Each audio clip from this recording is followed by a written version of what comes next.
Welcome, everyone. Welcome, everyone. It is Let's Talk TikTok. It is Let's Talk TikTok. Another edition of Let's Talk TikTok. Yes, it's another edition of Let's Talk TikTok, but it's Let's Talk TikTok unusual. And I'm super excited. When it's unusual, I am super excited. It is unusual because today we're not on Instagram Live, but today we are recording and bringing to you exactly the conversation that we were going to bring to you on live. And we wanted to soak in every bit of this conversation because I'm convinced that it's a message for someone. I have this music playing in the background and almost kind of like as if I knew something was going to happen today. It was take the stage, Lord, have your way. I'm just a vessel and nothing more. And when you're done, take all the glory. And so I'm super excited about all the people that this conversation is going to turn the light bulb on for. It's been an exciting moment to this point because there's something unique about today's Let's Talk TikTok. One, because I've been thinking that in recent times it would be good to show that TikTok taking stock is gender agnostic. It's not a women thing or a men thing. That men also should take stock. Everyone should take stock. And so I would kind of mute my intro music and say a quick word of prayer, and then we'll get right into it to have a great conversation. So, Pelumi, welcome, welcome, welcome. Thank you for joining today. I am excited, honestly, super excited to have you join the session. Yeah, Okay, thank you so much for having me. I'm super excited. awesome. All right, so a quick word of prayer. Dear Lord, thank you for the opportunity for us to have a conversation. Lord, we speak to everyone who should hear this live today. Everyone who should hear this edition of Let's Talk Take Stock today. And Lord, we know that something is shifting in the spectrum for somebody. A light bulb is coming on, and somebody is getting the nudge and the guideway that will lead them into growth, clarity, and transformation. And all Amen. the glory will be yours in Jesus' name. Amen. Amen. Amen. Amen. Amen. Amen. Amen. All right, Amen. Pelumi, I am excited to have you. There were two reasons I said I was excited. One, because I said it's gender agnostic. The second one is because the first time you talked about your experience on just taking stock, reflections, the insights that you got from going on that journey, it completely blew my mind. And I'm like, no, more people need to hear this. More people need to hear well, let me say this. And so I'm just excited that we're able to do this. And I'm excited, especially because it is unique. Because when something is unique, it tells you that it's going somewhere. I hear in my spirit, I said, this is the one. So welcome, Pelumi.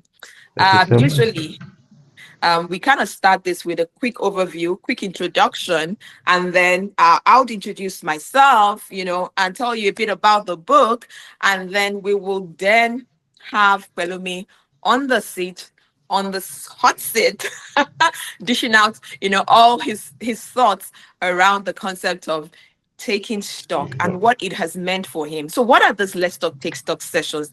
They are real conversations that we have around the topic of intentional living. And we've brought different people to bring their different perspectives to bear over the course of the last year since we started, and it's been completely mind-blowing. Often it just takes on a life of its own, and I get feedback after that.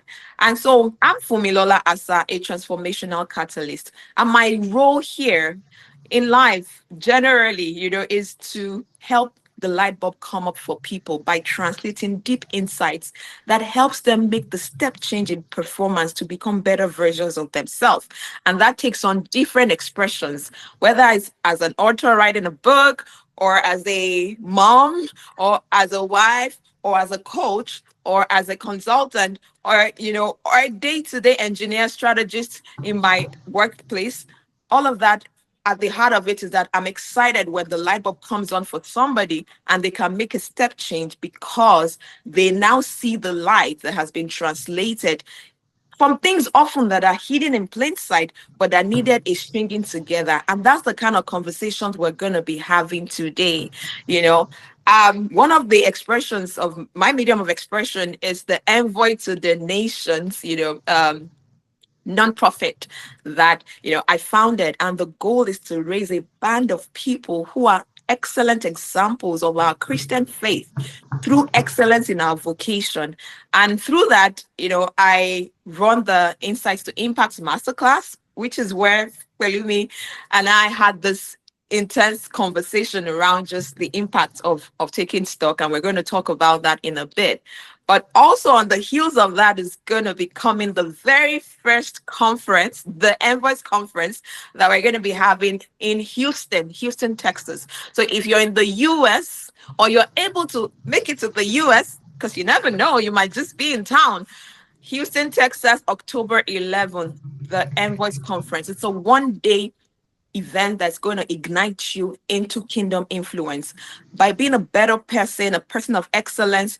There's just so much insights loaded and packed in that 1 day that we're trusting God that you will be a part of that conversation. So if you're in the US, please register for free. Visit my website, www.funmilolaasa.com/the Envoys Conference, the Envoys Conference. But then would have the link and details in the caption of this when this goes live. All right, so let's talk about Take Stock. A quick overview of the book, and I would kind of run through this so that we can now hear from Pelumi. But I always like to have this grounding of what is Take Stock, what's this thing that we're talking about. And so Take Stock is a book that I wrote. Take stock of who you have become on the journey to becoming. And it's a faith-based practical guide for purposeful and intentional living. When people ask me what's the key message of this book, I would say one of the most important message that this book carries is the power that sits in you being able to pause and take intentional reflection about the patterns of your life. Being intentional in your day to day because you are now recognizing the signals that matter to you. And it was a deep journey that I had myself that turned on the light bulb for me. And I'm like, you know what? We need to keep this message going. We need to ensure that people are being intentional and coming back into the driver's seat alongside the driver, who is the creator. And so the other key message in the book is the fact that you have to think about the right value measures when you think about your life. Because again, it's one thing to look at your life, because we do that from time to time. Life throws stuff at us, or we wake up in the morning and you're like, where have I been? How's the story of my life? But if you look at it with the wrong lens, then it will be a challenge for you. And so the other message is making sure that you're using the right lens to view your life's journey, your life's destination, where you've been at, where you are, who you have become in the process. And as I was thinking about it this morning, one of the things that came to light for me as an analogy of the topic that we're talking about today, which we're saying, lighting the pathway to growth, clarity, and transformation, was an analogy of a room that is dark. Like if a room is dark, if you turn on the light switch, the light comes on. Then you see things that you didn't see before. You see obstacles. You even see, even how you're dressed. You're able to see opportunities when the light comes on. However, sometimes you need a guiding light to get you to the switch to turn on the bigger light. So in this analogy, that big light is the transformation. When something lights on from within, something just, you start to see clearly. But sometimes you need maybe a flashlight to get you to the switch so that you can turn the switch on. And that for me is that analogy of the reflection that you need to gradually light your way until the bulb comes on for you and you just know that something has shifted in you forever. And so it's against that backdrop that you are going to be talking to Pelumi and just hearing his own stories, his perspective. And again, before we get into the conversations, which I'm sure that, so many of you are itching to get to, like, okay, can we get to hearing Pelumi right now? I always like to spotlight read a portion of the book. And today's portion comes along the lines of the recognizing your journey, what's shaping you in your journey. And so I'll be reading a segment from the book, right? And very quickly, very, very quickly, 2 pages, and we will get into the rest of our interviews, because I want to ground you in the key message that this carries. I would say as a backdrop to that though, that today I was on the treadmill and then I was looking at the treadmill and a new insight came up for me. I looked at all the numbers that were on the screen of the treadmill, did I say dashboard or whatever the equivalent is. And then I realized that there are different metrics on there. There are the input metrics that are there, the switches that you press, this inclination, this speed, that's the input. Then you see the progress metrics. Oh, you've run for 20 minutes, or you've walked for 30 minutes, or your the virtual vertical height is now this. Then there's the outputs, which is how many calories that you've burnt, right, in the course of that conversation. And I said, you know what, that's interesting because sometimes you can be viewing your lens on one of those metrics and it might not give you a complete picture. However, there's one more metric that's not on that dashboard, and it's the outcomes. Where do all of those lead you to? What are the bigger outcomes that maybe exercising is driving for your productivity, for your better quality of life? And sometimes those are a bit vague to quantify. And so in life, when you think about the journey of your life, sometimes it's hard to really see those bigger outcomes. And we might be incorrectly anchored to the wrong proxy. And so based on that, I'll read this short um, section of the book, and then I would ask Pelumi to start, answering some of our questions that we had for him. Okay, so if you have a copy of the book, I'm going to be reading from page 174 of the book. And very quickly, it's from the chapter of taking stock of your journey, chapter 4 of the book. And the subsection is take stock of the emerging patterns of the message that you carry. And so I'll just read it very quickly. It says, a theme that runs consistently in the story of value perception before and after transformational encounters is how faulty measures can rob one of treasures that are in plain sight. I have so many personal stories to tell as examples. It takes a conscious stock taking to recognize the hidden treasures in your life patterns. I now see that the specific journey I have been on in life qualifies me as a complement to the skills that I have, such that I can now be a translator to others. If someone says, why should I believe you? Then I'm able to reach into my war chest of stories of how I could not see in myself what many others saw, and the stories of measuring my value by standards that were not reflective of the true impact that I was making. It then becomes a story of I can relate with you because I have been there and done that. I am the best person to be bringing my assigned message to my target audience because the circumstances my journey has presented to this point has shaped a story of one who needs to take stock of the key dimensions of life in order to truly live an impactful and purposeful life. I know what it is like to have achievements and yet feel unfulfilled. I know what it's like to feel like a grasshopper in my own eyes, like the story of the Israelites highlighted in chapter 1 in the section on mental models. I know what it feels like to see myself as unworthy when what others and God saw was a giant poised to help others on their journey. I know what it feels like to be helped by God in my weakest moments. I know what it's like to take stock of my life and come to a deep realization of the assignment that the Maker had been preparing me for all these years. The journey has indeed qualified me and has become an instrument of the message for the assignment that I have, because again, I can relate. But that's only because I'm now able to take stock of the patterns that have been consistent all along. More importantly, I can continue to learn on the job on this impact journey of becoming. So, what are the things in your life that have created a story? What are the high points in that story? What are the consistent principles that have emerged in your life?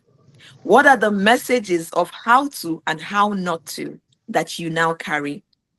Take stock of the connections and the patterns that have and are still emerging, then you start to see a reinforcement in the assignment that you have and the problems that you can solve, or the message of hope that you now carry.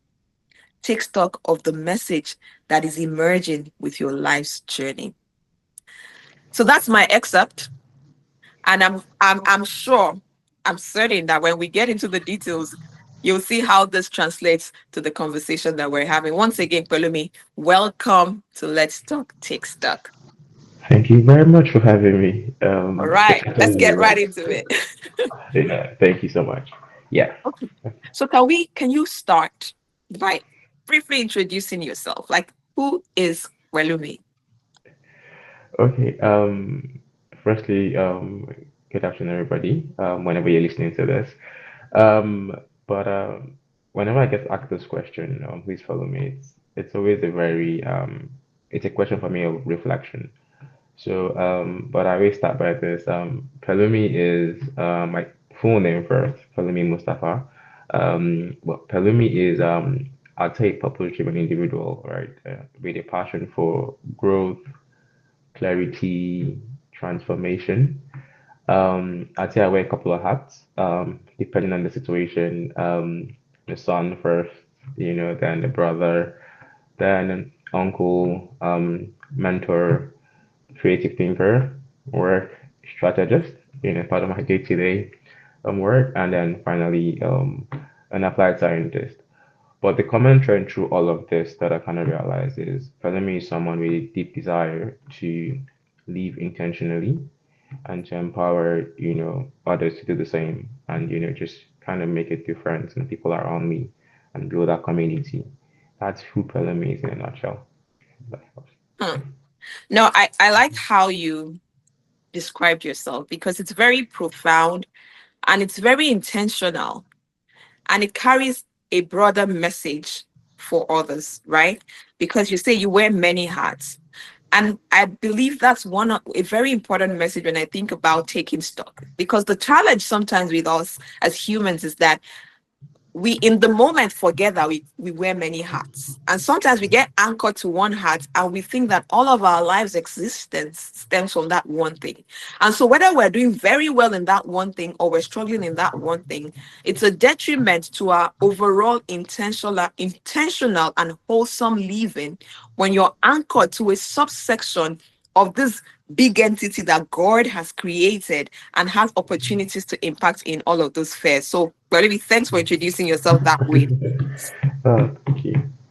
Secondly, you talk about your deep desire to live intentionally and empower others. So, yeah, I hear impact as you say that.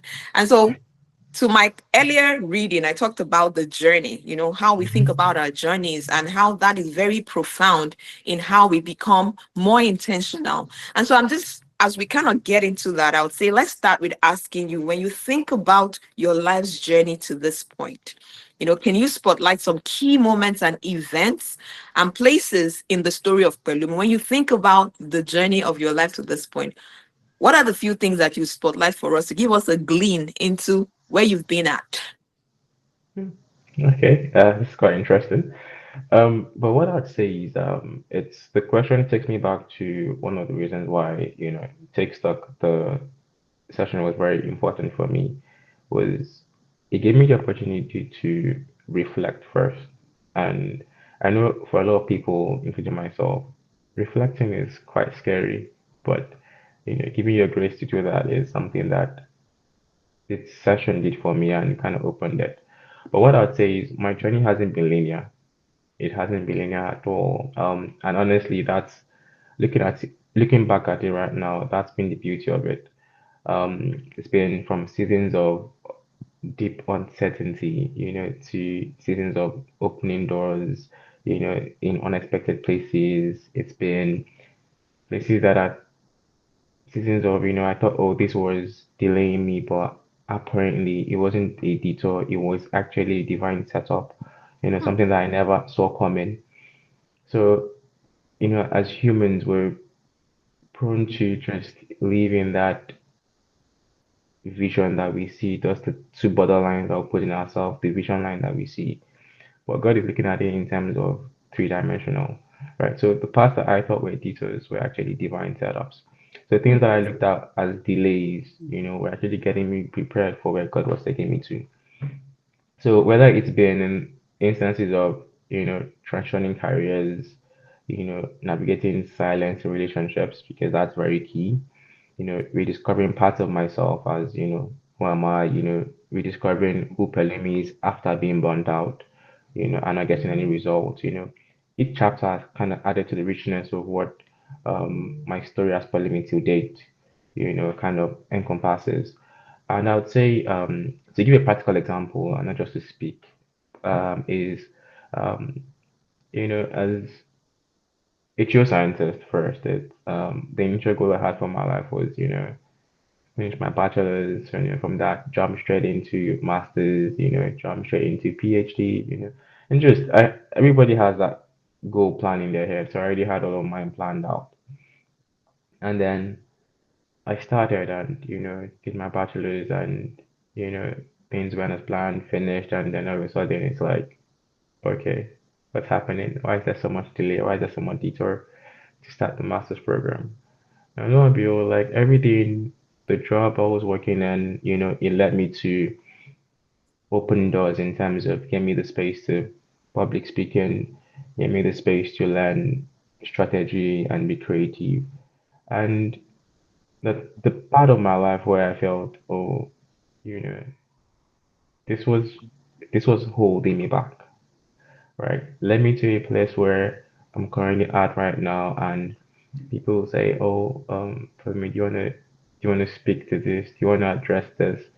And the question I always ask is, "Why me?" And the answer is always it's always the same. It's um you might think you're too young to do this, but then we've seen the value that you bring to the table, and the value I'm delivering now is not as a result of the masters I did. It's as a result of the time in my life where I thought that was a detour, that was a delay in my life. It was things I learned from the people around me, from the community, and and the opportunity that God gave me then. But then I couldn't see it because I was short-sighted. But now I see it, and take stock really helped me to, to just revisit all of this, and and start taking stock about all of them. So I hope that helps somebody. It helps. It helps. So as you were speaking, I'm just kind of writing away. I'm like, okay, how many can I pick up in this very quick sequence of things that you said? But I always like when folks talk about things like this, that I highlight some things that you have said, kind of in passing, but they're so profound nuggets. And I see it as the D's that you mentioned. You talked about delays, detours, and divine setups. The things that with our mind's eye or based on our own plans seem like wasn't where I thought I would be at this point in time, often turn around to become a divine. In fact, they were always divine setup, but then you see it eventually when it comes together. So and it speaks to your ability to stay in the process, because sometimes we try to work our way out of exactly where we should be. I remembered having a conversation recently with my husband, and I was talking about something and said, "What if that's where you're supposed to be?" You know, and in the instance, you're always feeling like, "No, that can't be it." No, and the example that I cited somewhere in the book that relates to this was the story of Moses, who led the Israelites out of Egypt, and the fact that at the time that Prince Moses ran away from Egypt and he was now in the shepherd and in the wilderness as a shepherd, I can imagine somebody saying, so this is all that you ended your life with, from the Mhm. palace to the shepherd, from the palace to the wilderness, from sitting with kings to now talking to ships. But that was a divine setup for an appointment that was going to make Moses, like, I don't even know if I know the names of any of the like pharaohs that were in the Bible. But Moses is somebody that's forever etched in the memory of who the Israelites are today, because he led them out of the captivity, to at least the promised land, even though he didn't go in with them. But the things he learned in his detour, I say that he became a passionate man. He I wouldn't even say passionate, he became patient. He got the heart of a shepherd while he was there, because, oh Lord, the people of Israel stressed him to this. Like, I imagine the very passionate, hot-tempered Moses leading them. He probably wouldn't have let them pass a couple of weeks and he'd be like, you know what, I'm not doing this. This is not meant for me. But the strength of character that he developed while he was out there, out of the spotlight, was what he needed to take him to where he's going. And I like how you brought a practical lens to it. Like, even in your day-to-day secular work, you start to see that the lessons you learned at the time where you thought, I would have gone through this, I would have gone to school, I would have done that, the people you met, the insights you learned, the public speaking, all of that is adding to the character of the person who Pelumi now is. So thanks for spotlighting that. And thank you. That's exactly what we're looking to hear. Yeah. And so in my mind, I would like to transition to what you said. Taking stock helped you to see that more. And I'm like, when you talk about taking stock, can you describe your encounter with Take Stock? How did you get to read the book? What made you read the book? I'd like to hear it again. Even though I know the story, we want people to kind of, hear what exactly was it that made you read Take Stock?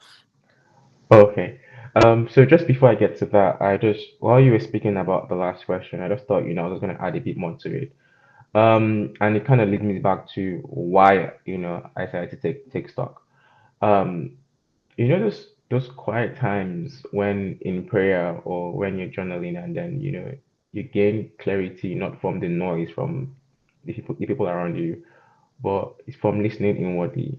And why I say noise is, um, there's always a lot of talk. Honestly, there really is. There's always a lot of talk when someone is trying to do something different or trying to just leave the common status quo and just be different. There's always a lot of noise, and it's, God, I thought you asked me to do this. What's happening? And then it's like, oh, there's no response. It's just quiet, and then you're sort of confused, and you just keep reading, and then one day you find yourself, reading a chapter, or maybe somebody said it's in passing, and then you open it, and then it speaks to you, and then you find out that the time you spent asking why were times that you could have actually been doing something and been learning from the situation that he's put you in. Because each place, each pivot in life is adding something to the tapestry of who you are. So for me, it's adding to the tapestry of who Pelumi is. And that leads me down to the question of why did I try and take stock? So I came across it in a time when I felt everything had slowed down. When you have how the Gaussian curve is? Okay, so for the standard scientist, it's like the curve that goes up and Tell comes us. down. Yeah, yeah. So it's just like it goes up and comes down, right? So it felt like I'd come from the bottom of that curve, right? Hit the peak, being valedictorian, getting all the awards in my master's program. I thought, okay, this is it. Companies calling me. I'm like, okay, yeah, I'm here now. I'm here. There's no more going down. And then I decided I wanted to change cities, and then it's like once I did that, I did pray about it definitely, and I got my yes, and then it's like everything just plummeted. And trust me when I say the silence was deafening. It was, it was a lot of silence, and I was like, God, this is it. And my brother sent this to me, and he was like, I think you should listen to this. I'm like, why? I'm I'm busy trying to figure things out. Like, why now? And I said okay because it's someone that I really respect. Oh, shit. I'm so sorry, my stuff. So, Yeah. I think your camera flipped. You probably need to, yeah, okay, awesome. yeah. Oh wow, You're good. oh wow. So he asked me, and then I'm sure I have my TikTok open here too. My TikTok textbook. So he asked me, and then I just joined, and then I was like, okay. Um, I remember Christiana on the played this artistic, so she called me during the first class, and I said, oh, I'd forgotten that I'd applied for this, and leading me all the way back to the first class that I joined. I knew it was something that God was saying, telling me, I think you need to listen to this. So I listened, and I joined, and there was something I said earlier, which was it's very difficult to reflect. It really is because it's like trying to mark your own script of your Hmm. life, Hmm. right? And I remember the first class when you were speaking, I was like thinking, some of these things we just say them. Can we really do it? I was asking myself in my head. I was like, can we really do it? And he said something very profound, and maybe it didn't come up to you then, but he said you can take it a step at a time. It doesn't have to be everything all at once. Hmm. And that's exactly what I did because all at once was going to be overwhelming, and I would have stopped. I really would have stopped. But I took it a step at a time, and then I kind of broke them down into boxes. And okay, could I have done this better here? You know, I know I say this quite a bit of time, but I do love God. I do love. I'm a spiritual person, so I take my boxes and I pray about them.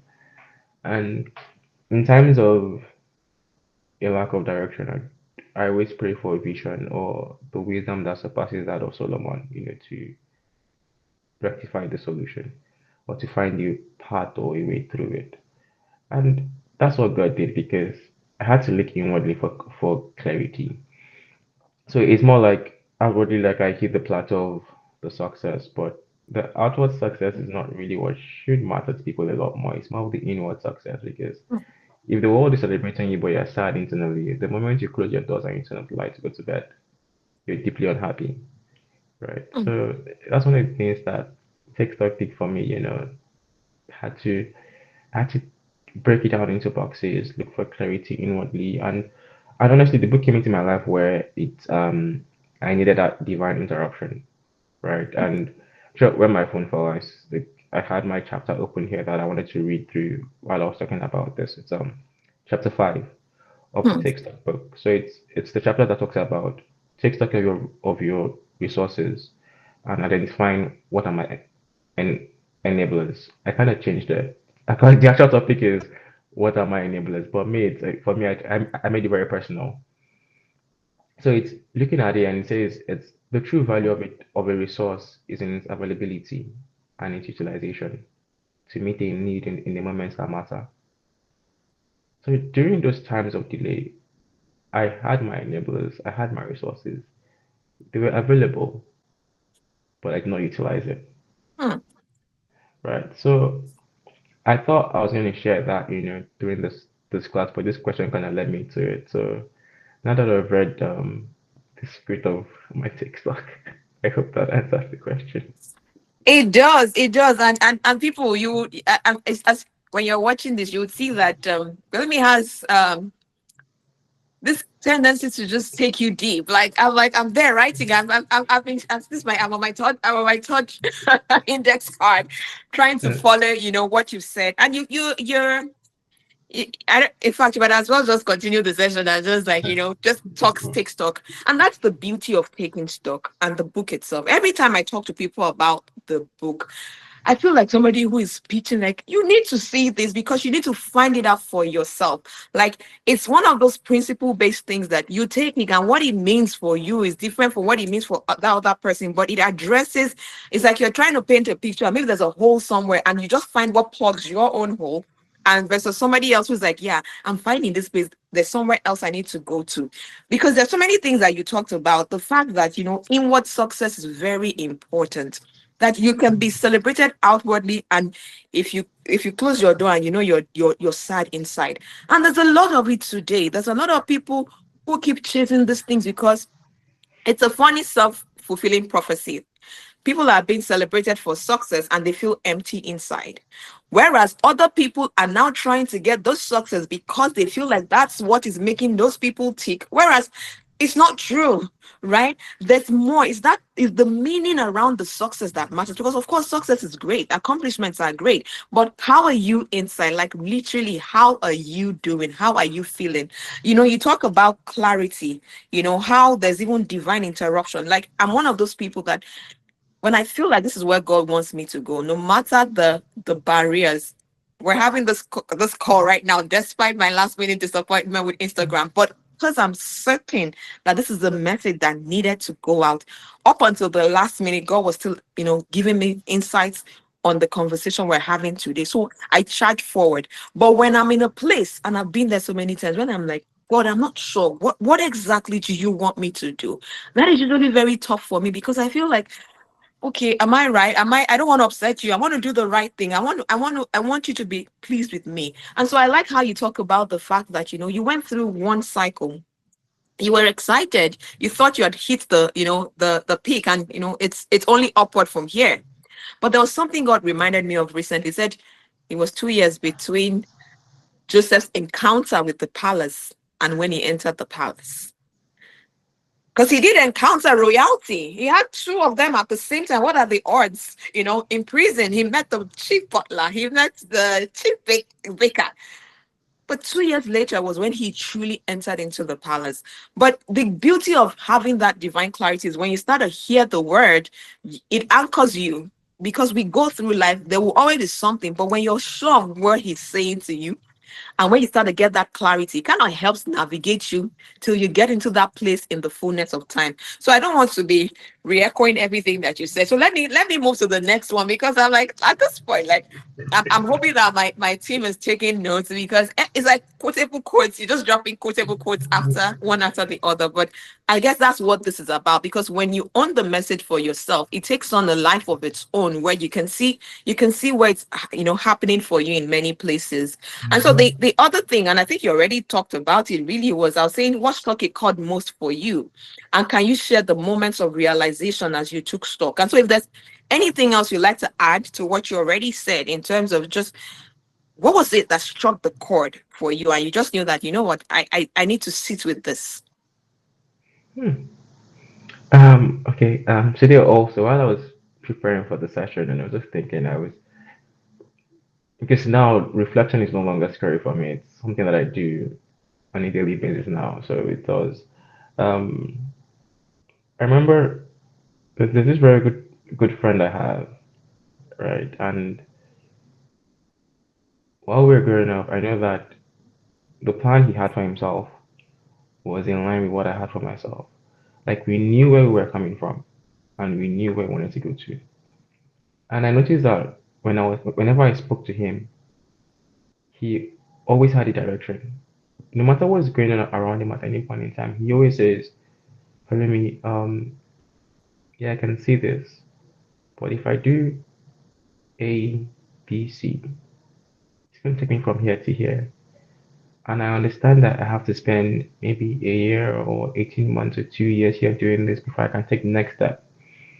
So already at that age, he already understood the concept of time, the concept of allowing the value generate, before you could take the next step. So he already understood not getting to a higher plateau before you're ready for it because that would bring you down. So he was always someone that I always like to share all my ideas with, my thoughts with. And I'll say this, they're coming from a place where he said, I want to change from sciences to art. I was confused. I was like, you spent about 6, 7, 8 years of our lives in sciences, and now you want to leave high school and to go to university, and then all of a sudden you want to leave the physics, chemistry, maths to arts. I'm like, what changed? And why now? Isn't it too late? He said, no, I kind of have an idea of what God has planned for me, Hmm, and I'm going to make the jump. hmm, And he did. This is someone that was, when I'm being very honest, he was one of the best, if not the hmm, best, in his sciences.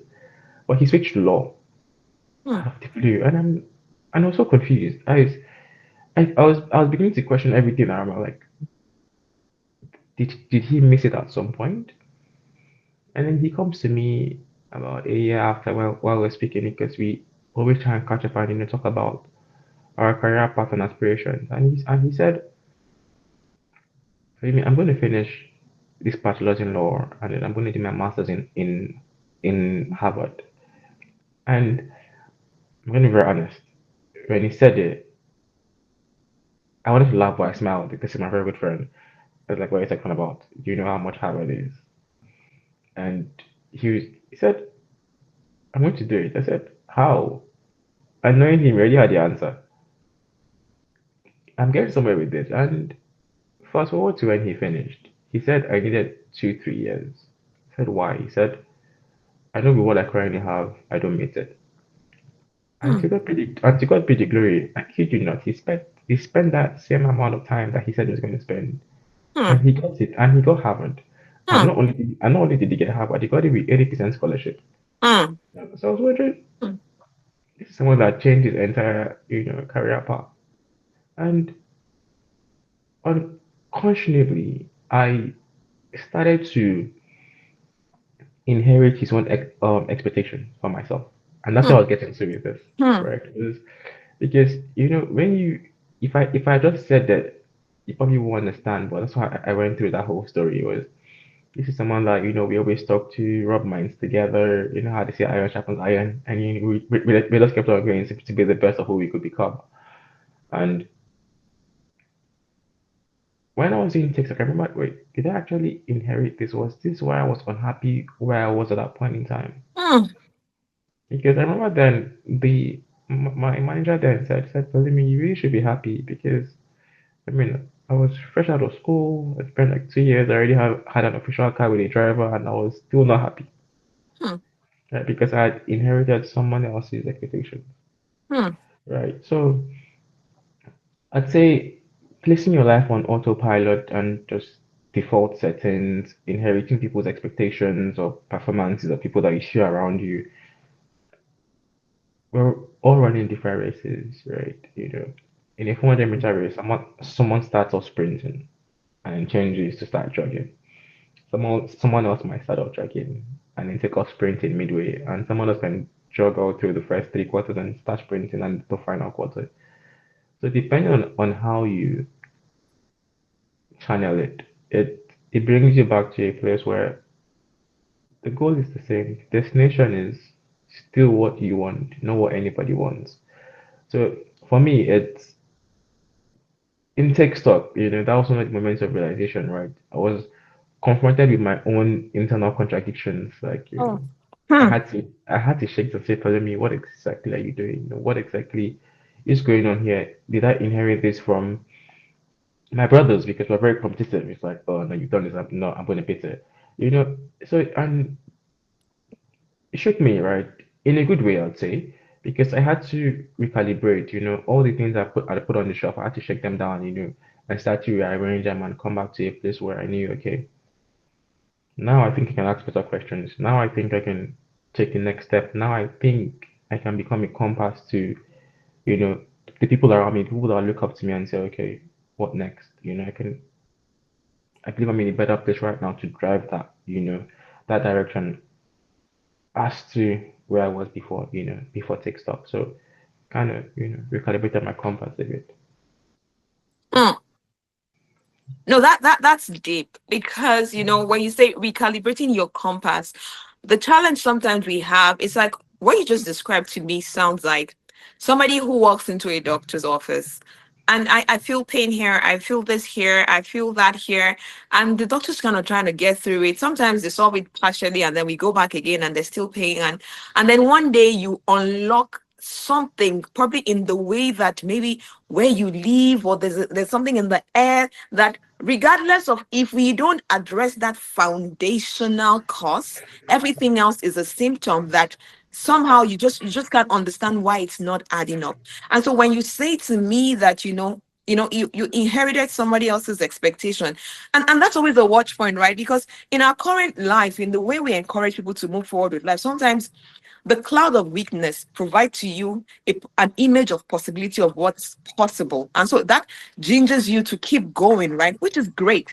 But it becomes detrimental when it starts to become your compass in a way that you might not even be aware of, so much so that you cannot even chart your own path. And so sometimes it's clearing that cobwebs and getting to the point of clarity, and then everything else suddenly takes on a new hue. Like you took something off your eyes and you're like, why didn't I see this there? Why didn't I see that there? Why didn't I see this other thing there? Because, we hadn't addressed the fundamentals. So for me, it's just deep. As you said it again, I'm like, I'm going to run out of just all my index cards at this point. But something you said earlier that I kind of didn't pick up, I didn't emphasize earlier is that reflection is no longer scary for you.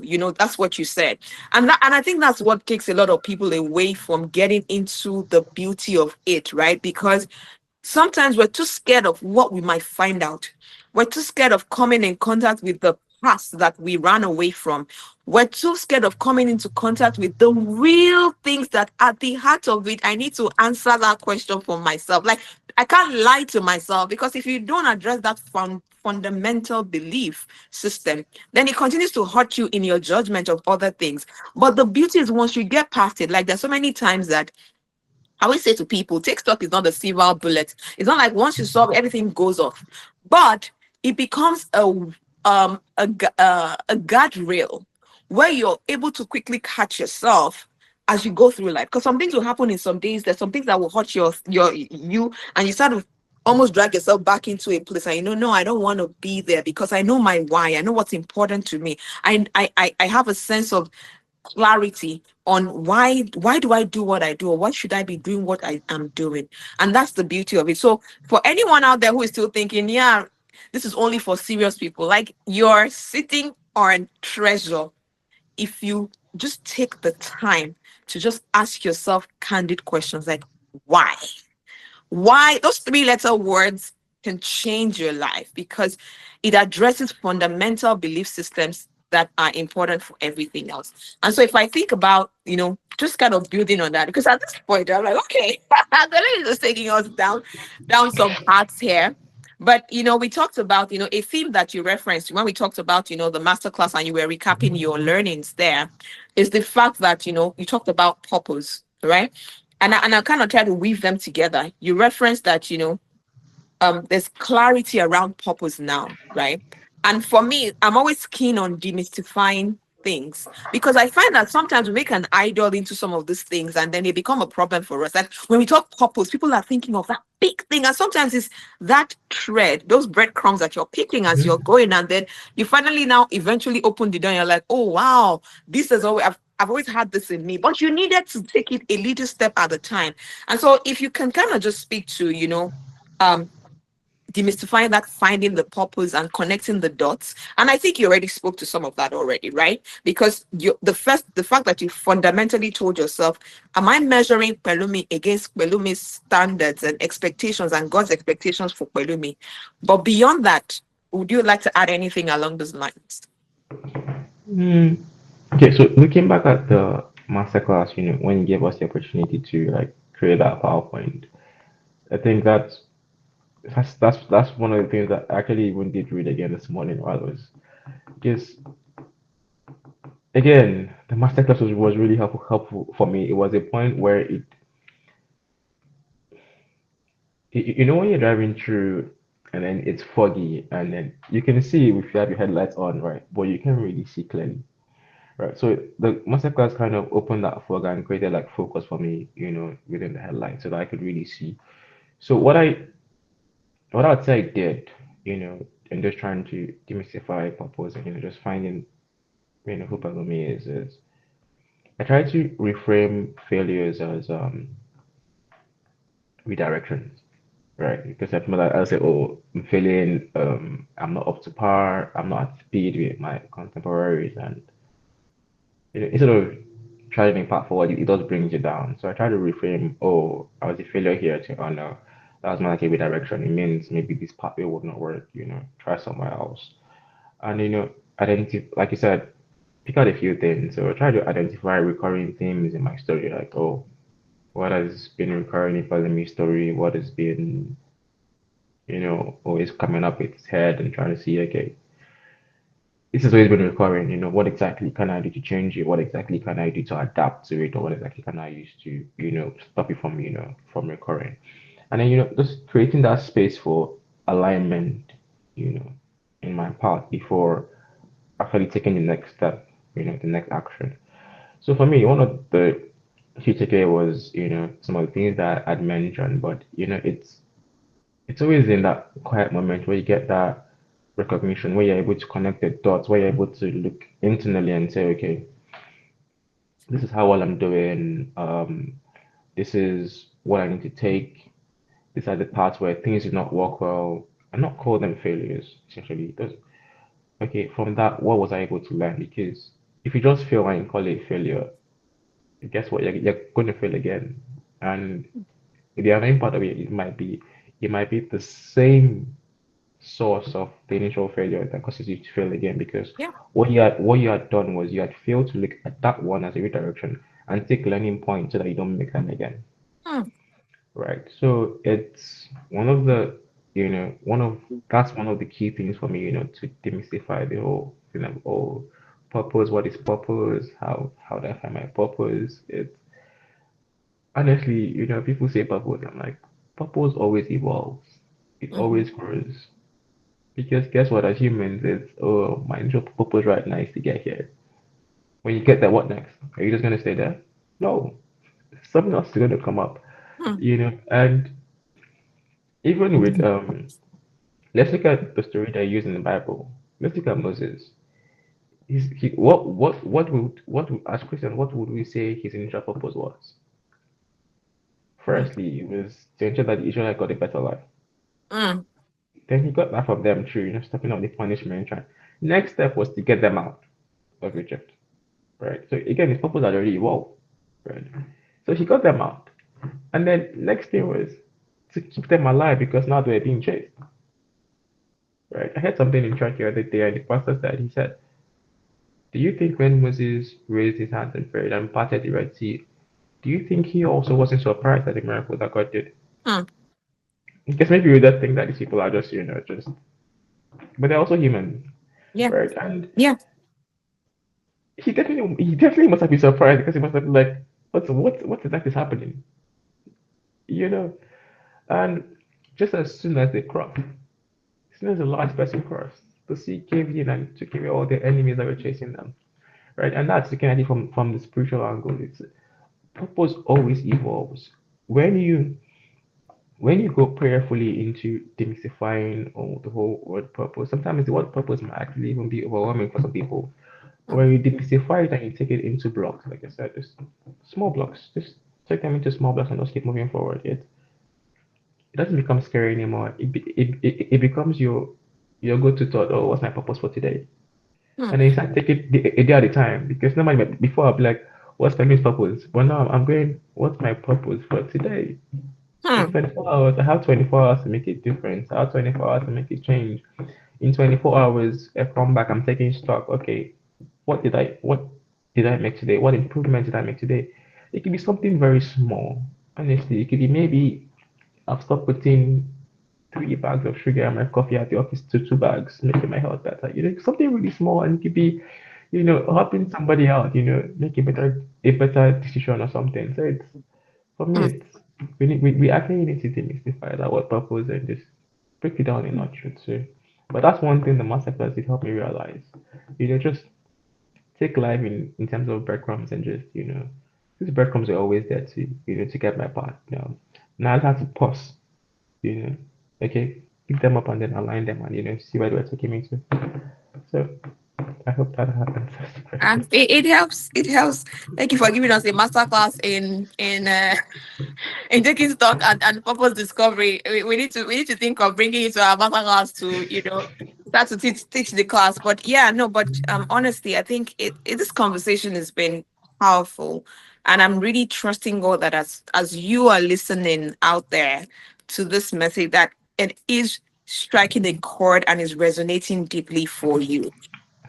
Because one thing you touched on here, Pelumi, is that you need to reframe your failures as redirection. You talked about purpose and talk about, think about it, simplify it. What did I learn? Sometimes the things that you go through in life is warning signs of how not to, so that when you are in a bigger position where the implication of doing that error could be really terrible, almost life threatening, that you don't make that mistake then. And so you need to take this now so that it sticks in your head. There's some things that they tell you and you say that, oh, I shouldn't do this, I shouldn't do that, and that's fine, you get it. But there's some things that are experiential.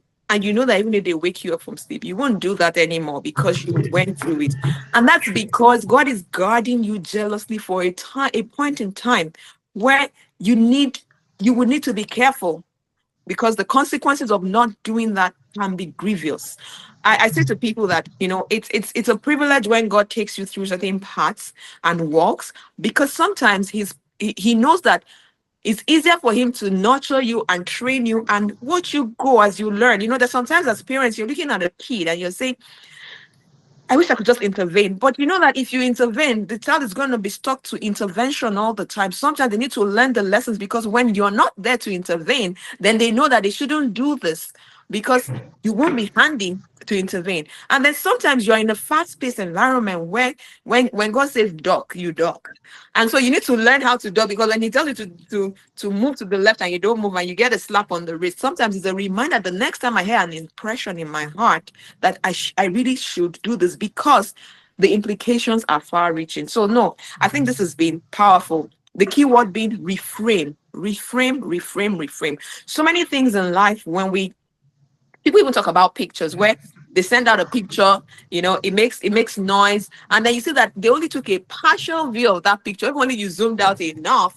Like there's one where they show, one of the carnivorous animals with their child, maybe through their teeth, and it looks like they're kind of trying to eat them from an angle, but you look at it and you realize he's just protecting them, but that's the Sure. only way to carry them out of that scenario. And so those are the things that are very important. Just reframing your mind. Like, I'm going through this challenge right now. What can I learn here? Or this is not where I'm supposed to be. What are you learning that might be needed for where you think you're supposed to be? That if you don't learn it, then you have a problem. Something that God told me, it reminded me recently, was the fact that he told the Israelites that when they got into the promised land, that he was not going to chase out all the enemies at once, so that the wildlife don't multiply against them. And so that said to me that there's a difference between the wildlife, the and the enemies in the land, because there's certain things that they had to grow into the maturity of being in the land. They had to learn to cultivate, they had to learn to take on show their presence in the land, so that the wild animals don't come in, because they cannot handle the magnitude of the land they now had. And so God intentionally did not chase out all their enemies in the first year, and he told them that much. And some of us are going through stages in our life where we need to build certain character, because if he takes you in at the deep end, you will drown. And so some of the things you're going through in the shallow end is so that by the time you get into the deep end, you have learned the art of swimming so much, so that when you get to the deep end, then you can You can survive. you can try. And so True. I think that it's powerful there. So as we start to wrap up, because I know we can go on and on with this, like, well, this is what Pelumi did to me the first time I heard him speak, and I'm like, no, we have to have more people have this conversation with him. So if you just advise anyone, and I know you already said it, the clarity, avoiding the noise, taking the step back to really just think about things to get the right direction, reframe your mind. But if there's anything you want to say to somebody else in terms of one, practical steps of how to take stock. I know you said it already, break it down into bits and things like that. Think about the in the present. What can you do? But there's somebody out there feeling still unsure and stuck. And they're saying, yeah, I know it's easier said than done. And they're saying, okay, how do I unlock purpose? Or how do I take stock? How do I even get started? What advice would you give to them? Hmm. So, while you were speaking, I talked about the whole swimming part. I just remember though, actually, when we're learning how to swim, the instructor always starts you from the shallow end where your feet can touch ground, right? Because at that point, like, if you make a mistake, it's, oh, I have the 2FA, which is I can put my feet as stand. Okay.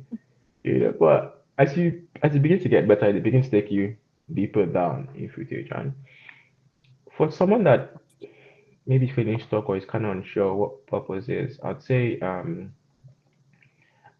firstly, you're not lost and you're not alone. I was there before TikTok, and I will still say I'm still learning to find my way out of it. I think you're in a process. It happens to each and every one of us. Don't look for lightning bolts. Look for patterns. You know, we always look for like, I want to say like inboards, it comes fast and then it's just bright and you think, oh, it's sparkly. I want to. No, look for patterns. Look for, like I said earlier, look for the breadcrumbs. They were there before. You just were not patient enough to see them. So look for the patterns. Purpose rarely appears fully formed. I'm just looking to my PowerPoint again. The one I did during the master class, and I'm looking at the grow model, right? Clear goals, current reality, the options to allow yourself make informed decisions. And trying to determine the way forward. That's it. Purpose never appears fully formed. It never is.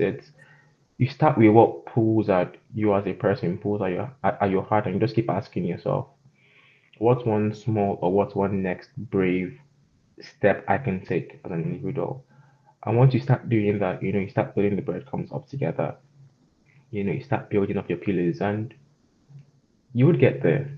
There will be periods of silence, but please understand that silence does not never mean absence of God. He's still there. What we just failed to do was we were just too loud in our inner man to listen to the whispers that already had the answers to the questions that we're asking. So it's being able to intentionally stop yourself and just say, okay, I need to now listen and just I need to now look at all the breadcrumbs and all the patterns that have come in. And once you start doing that, you see that by the time you take stock after a few months or a month, you see a difference from what you were before to what you are now. I hope that helps. You just trying to make it very short. It helps. Well, it helps. It helps. It helps. I at this point, I'm joined. I'm like, I'm giving up. So With, let's with, prepare with the my PowerPoint. with all my notes that I'm taking, but something you said there is you're not lost and you're not alone. You're in a process. Again, this speaks to what you said earlier. I think if there's anything that's a recurrent theme in what you have said today is the power of reframing. Like stop and reframe. Like even what you're considering, we talked about failure earlier. It's a redirection. You think you're lost. I'm stuck, and like no, you're not stuck. I remember when we talk about in the class, I talk about the grit and for the murky middle. The murky middle is the point where you feel like you almost have no sense of the next step, whereas some people are just at the last bit of the loop to come out of the loop, but it looks like there's no path inside, but you're just part of the process. It's part of the process of the metamorphosis of who you will become as the butterfly. And you have to go to the process, or else you'll be deformed because you'll be missing key elements of character that will hurt you when you become, when you become that fully grown person, grown in your purpose, grown in who you're becoming. You talk about silence doesn't mean the absence of God, but the next thing you said was very powerful, is that the fact that sometimes we're too loud in our inner man to hear the whispers of the patterns that have always been there all along. Like that's a mic drop moment. Like just drop the mic at that point. I'm like, that's it. Like you need to quieten enough, cut out the noise, because there's layers of noise from what I'm hearing. There's the external noise of what's going on, and then there's the noise in your spirit. There's the noise where you're too stressed out to see what God is doing. Like, slow down, cut out the noise, listen to the whispers. It's been there all along. It's always there. It's forming day by day in the choices, in the inspiration He gives you, in the thing that seems like it's not working. And you talked about one of my favorite topics that I'm still on that learning journey. Time, the power of time. So the our audiobook for TikTok is almost, it will soon be out. We'll be unveiling it October 11 at the conference. But I was listening to like the early parts of the first parts of the production. And it was so profound this week to listen to some of that. And the recurrent theme that for me was just the power of time. How time amplifies your consistency in showing up, because time also amplifies nonsense. If you don't show up and you're there, by the time you realize the year's gone, I haven't done anything. This time has gone, I haven't done anything. And then you now go back into that self-defeating cycle of, okay, now see. But what are you going to do today to redeem the time? What are you going to do differently to just cut out the noise and start from where you are? Because the path ahead is, like I said, is like the transformation is that room that comes up with the light. But you need the breadcrumbs of the flashlight to hit the switch, that once you hit that switch, you know that I've hit the switch that has transformed my life and it's going to change it forever. And that's how I feel when I encountered this whole concept of taking stock. It's that was the light switch I needed, because since then I've just been different. I always say that the me of so many years ago, when they meet me today, they're like, this person, like, what are you? I don't even recognize you.